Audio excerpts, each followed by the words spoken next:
Alright, so the sheets that we record on, we now have to create those for the data that we're going to collect when we run the sample. So obviously, since we're doing a cal and we're sitting here waiting 10 minutes, this is a good time to do all of that.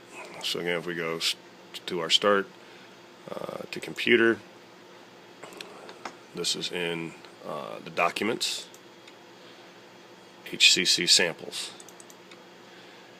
You can see that there's a folder created for the months that we're running. Here's our March folder. Here's our templates for what we're going to use for each week. So here is the template for the week off-gas client. So what we do is we open it,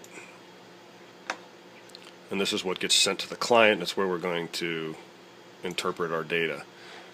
You can see down here it's set up for the week, so this is going to be renamed to 3/23/15,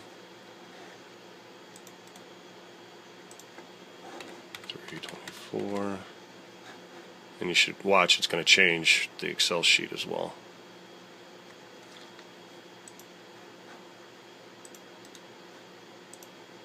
And oops.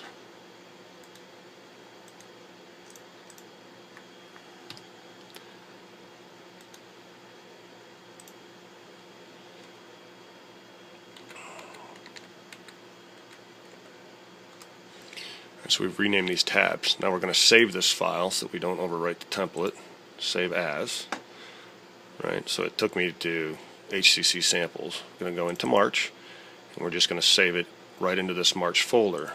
We're going to rename it whatever the week is. Starting, and the week starting was 3/23/15. All right.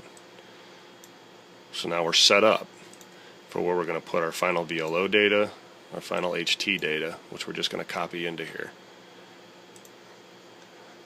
We do a BTU sample, which is here, template, off-gas BTU.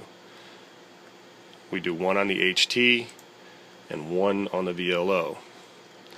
So again, we'll enter our date here. We're going to do this on the first sample of the week, which is 3/23/15. Changes the date in the cell so that we're set up that way. Same procedure. We're going to save as.